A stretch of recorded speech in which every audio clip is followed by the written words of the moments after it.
If you are watching this video now, it's because you have reached that moment, silent, intimate, and unbearable, when something inside you starts to scream. Maybe you can't quite put into words what's happening, but you sense that you can no longer go on living the way you have been. It's as if an internal crack has formed, an invisible rupture that separates who you truly are from the person you've been pretending to be. This isn't coincidence, it's inevitability. At some point in the human journey, everyone encounters this inner collapse, and many choose to ignore it. Anesthetized by the comfort of routine or paralyzed by the fear of change, many remain stuck, but for some like you, this collapse becomes a call, a force that can no longer be ignored. Carl Gustav Jung called this the call to individuation, a psychic journey where the soul rejects the masks built to please, survive, and conform. This video isn't just content, it's a mirror, a symbolic reflection that arrives precisely when your conscious mind has run out of answers. But the unconscious already knows it's time to act. This is the moment when ordinary life begins to show its true face, an automated existence molded by others' expectations, worn social roles, and promises that remain unfulfilled. Maybe you're in a relationship that slowly drains your energy, or in a job that, while paying the bills, quietly kills your spirit day after day. Perhaps what holds you back is more subtle. The shame of disappointing your parents, the fear of rejection, or the heavy weight of a predetermined path that was laid out for you, but never by you. Jung warned us that the greatest danger of modern life isn't chaos, but the unconscious acceptance of inauthenticity.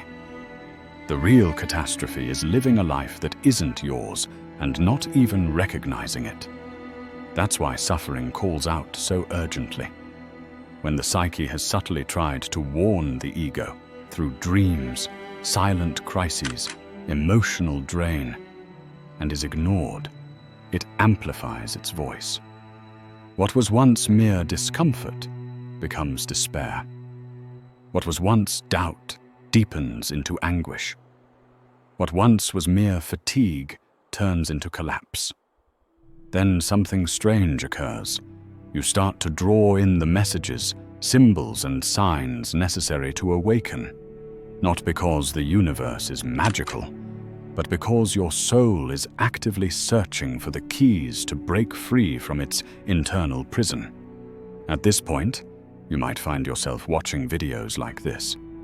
As Jung explained, the unconscious possesses a symbolic intelligence that reveals itself when the ego is prepared to listen. You may have come across this video among hundreds of others, but nothing happens by chance when it comes to the soul. What you are about to see is not a quick fix or a simple self-help trick. It is a confrontation, a call to look in the mirror and face everything you've been avoiding. The fear, shame, anger, boredom, guilt, and frustration. These feelings are not signs of weakness. They are signals that your current life structure is breaking down because it has reached its limit. You are not broken. You are being pushed toward rebirth and renewal. This is the moment, and it can no longer be delayed. Most people go through life as functional zombies, waking up, working, producing, obeying, and repeating. They believe this is normal, but it's not. It's simply common. And common doesn't mean healthy. From a young age, you were conditioned to pursue stability, follow rules, blend in, and avoid making waves. The message was unmistakable. Don't question, be grateful, do what's right. But right for whom? Carl Jung, in The Undiscovered Self, argued that the greatest danger to the individual in modern times isn't madness or misery, but massification. It turns people into mere statistics, replaceable parts in a system that prizes conformity over genuine self-expression. When your routine begins to feel stifling, that sensation isn't a flaw. It's a signal, a quiet cry from your inner self, reminding you that this isn't truly who you are. You might have followed all the societal rules, graduated, secured a job, found a partner, posted smiling photos, and still an emptiness persists. It's as if a part of you is watching everything from outside yourself. This sense of dissociation isn't a sign of illness. It's consciousness trying to surface. The unconscious is signaling that the persona you've built to survive no longer suffices. The normality they've sold you is a clever trap, offering small pleasures in exchange for your freedom. You gain social approval, a steady salary, family acceptance, but the cost is steep. You sacrifice your truth, your inner voice, your spontaneity. Over time, this process causes you to forget who you truly are. Jung believed that adapting to society is essential, but it becomes pathological when it requires sacrificing the self. That's exactly what happens to millions, living seemingly normal lives while emotionally numbed, spiritually indifferent, and existentially adrift. The system rewards obedience with distractions, Netflix, food delivery, likes, and a false sense of belonging, all designed to keep you from questioning whether you're truly alive or just going through the motions. This collective illusion of security masks an underlying fracture. Inside, you can feel it, an ache, a crack. Perhaps you are trying to silence this pain with productivity, filling the void with constant activity. With entertainment and superficial relationships, people try to drown out the inner voice. But no distraction can silence a soul in crisis. When you begin to question, the world insists it's just anxiety, just stress that you need a vacation. Yet deep inside, you know it's more than tiredness. It's despair. You sense that something is wrong with your life, not because you are failing, but because you are awake enough to see that the entire system is corrupt. False normality masks this truth, hiding the psychic death beneath a veneer of normalcy. It stems from a life driven by duties rather than by true meaning. Jung warned that an unlived life is a disease from which one can die. Most people are dying slowly, day by day, caught in a story they never authored. Yet there is a way out, starting with dismantling this illusion. The next step isn't to return to sleep, but to recognize that this malaise, this restlessness, this existential anguish are the prelude to something far greater: transformation. And that's precisely what we'll explore next. Why you are not broken, but actually prepared. If this resonates with you, please click the subscribe button and join the channel. Thank you for your support. Our culture tends to see suffering as a sign of failure. If you're feeling distressed, it's because something has gone wrong. If you're sad, it's because you have a problem. If you feel like you don't belong, it's because there's something wrong with you. But this way of thinking is a dangerous lie. Suffering is not a flaw to be fixed, but a message to be interpreted. And maybe, for the first time, you are about to understand it. Carl Jung believed that the soul ceases to pretend when transformation is near. What you experience as an existential crisis, emotional breakdown, or inner void is actually the start of a profound awakening. Despair, persistent exhaustion, the sense of disconnection, all of these are the psyche's symbolic language, signaling that you are ready for change. Are you prepared to let go of the persona you've carried for years? Ready to confront your shadow? Ready to embrace your true self, rather than the version the world imposed on you. You might feel like you're falling apart, but what's breaking down isn't you. It's the mask you built to survive. That shell has shielded you until now, but it's become a prison. Remember, the suffering you experience is not a sign of weakness. It's a sign of strength. Only the mature soul possesses the courage to face its own emptiness without the aid of anesthesia. Those who have endured the burden of the lie are the ones capable of bearing the truth. Jung noted that the human psyche intentionally creates suffering as a means of transition. When the ego resists change, the unconscious responds with symptoms: anxiety, insomnia, apathy, anger, confusion. These symptoms are not barriers, but the very path itself, forcing you to pause, question, and look inward. In doing so, they compel the collapse of the old structure, making space for something new to emerge. Society will tell you to return to normal. Take a pill, enroll in a course, read a self-help book, breathe deeply, and move forward. But don't be deceived. That normal is what caused your sickness. You don't need to go back, you need to go through. You don't need to fix yourself, you need to free yourself. Your pain is a threshold, a symbolic gateway. Resisting it only turns it into ongoing suffering. But if you listen, if you truly hear, it becomes an initiation. It's neither comfortable nor pretty. It's not quick, but it is authentic. And above all, it is essential.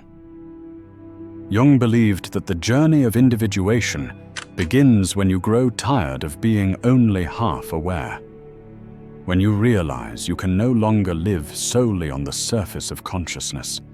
When you see that you must bring into awareness what has been hidden, your repressed emotions, traumas, impulses, and denied desires. This process of integration isn't a spiritual luxury. It's an existential necessity. You are not broken. You are simply navigating the uncharted territory of your own soul.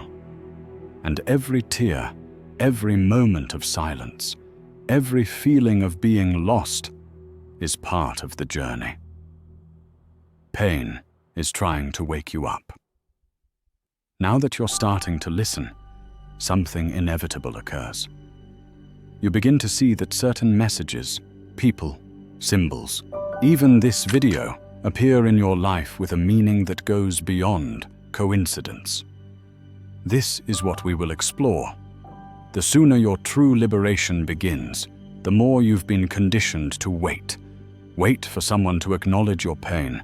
Wait for your partner to change. Wait for your boss to value you. Hoping your family will understand you.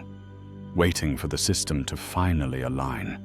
Expecting perfect timing to show up. Wishing courage would suddenly appear out of nowhere. But all of this is an illusion. The archetype of the external savior is a childish trap rooted in the collective unconscious. It's the voice of the wounded child, still longing for protection, comfort, and guidance. But you are no longer that child. You are now the adult. And the adult, no matter how difficult, must take responsibility for their own journey. Carl Jung emphasized that individuation, the process of becoming your true self, cannot be done by proxy. No one can walk this journey for you, as it is deeply personal and internal. Every step must be yours. Every decision, every stumble, every rebirth. Radical responsibility doesn't imply blame for what has happened to you, but it does mean that from this point forward, you are accountable for not remaining stuck. Even if others caused your pain, the healing process ultimately depends on you. The truth is, the system we live in benefits from your passivity. It wants you to stay dependent, insecure, obedient. to follow rules blindly, to consume endlessly, to numb your mind, to wait for ready-made solutions that never come. And you've waited long enough.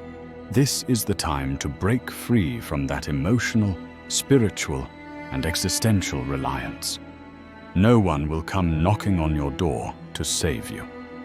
There will be no clear sign, no permission, no manual.